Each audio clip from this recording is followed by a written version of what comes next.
ar 4 metus. Tai pirmas kartas buvo toks man sunkesnis, bet kodėl suvokiau, kad man jas reikia. Aš pati dirbu kirpėja, tai turiu tikrai didelį sąlytį su cheminė medžiagom. Nu, kad ir kaip stengiuosi dažyti, tarkim, su bemoniakiais dažais ar kažką, bet vakar, tarkim, turėjau 2 šviesinimus, kur naudoju, kad ir bemoniakius, bet balinančius miltelius, kurie net neturi labai kažkokio aštraus kvapo, bet padirbėjus su 2 klientėm viena po kitos, aš jau jaučiu galvos skausmą. Tai įrodo, kad vis tiek, nori, nenori, prisikvėpuoji.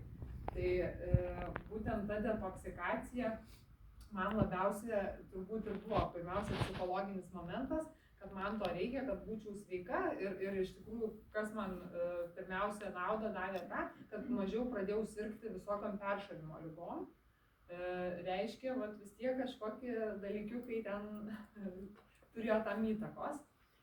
Kas man fainiausia, kad pirma, nebuvo labai lengva, dėl to, kad turbūt buvo pakankamai užterštas tas organizmas, tai tikrai reikėjo ir tualete ilgiau pasėdėti ir tikrai raižymas pilvo vyko, bet antras, trečias, ketvirtas kartas buvo žymiai lengvesni, jau galėdavau ir organizuotis kažkur judėti ir toliau nuo namų, nebuvau pririšta prie vonios kambario.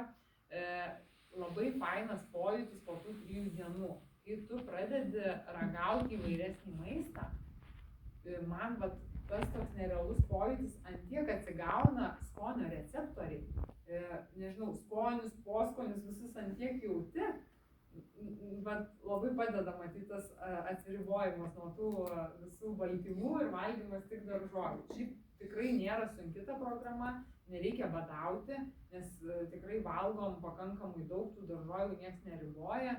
Tai irgi ir tuos pačius brokolius mėgdavau, šparaginės kokias pupeles pasigarinti lengvai ir daug salotų. Tai kadangi daug valgai to augalinio maisto, vis tiek pakankamai tą skranduką pripildai ir tikrai nebūna sunku. Tai sunkiau yra šaltuoju man periodų laikytis detoksikacijos vien dėl to, kad kai šalinasi toksinai, kartais jaučiasi tas toks lyg šalčio purtymas. Toks būna lengvas. Matyt, irgi iš tam skirtingų vietų kiekvieną kartą turbūt ta detoksikacija vyksta. Ir tai tada labai gelbėja ta Neolife Tea, nes aš irgi ta, kur be kavos kėliau ranką, kad negaliu gyventi. Tai šitas dalykas tikrai prikelia ir duoda energijos. Ir ką dar apie ją galiu pasakyti, tai kodėl jinai svarbi detoksikacinių procesų, dėl to, kad jinai tirpdo visceralinius riebalus, kas irgi labai aktualu, kas nori, tarkim, dietos laikytis arba ir ne tik, nes jie irgi nieko gero mums neduoda.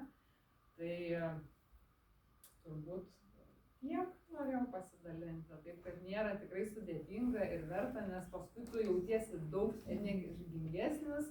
Sakau, ir tas skonio receptoriai labai atsigauna, labai fainas pojūtis ir paskui net nesinori to šlamšto valgyti, tų saldumynų ar dar kažko, tai tokia labai gera, netgi sakyčiau, geras dabar laikotarpis, gavėnios periodas, kada galima neatsisakyti kažko, tai šiuo laikotarpiu aš irgi atsisakiusi esu saldumynų, stengiuosi mėnesį laiko ir daugiau išbūti be jų, bet ir detoksikuotis jau visai būtų laikas, nes dar šį sezoną šiais metais dar to nedariau. Žiemą taip sunkiau.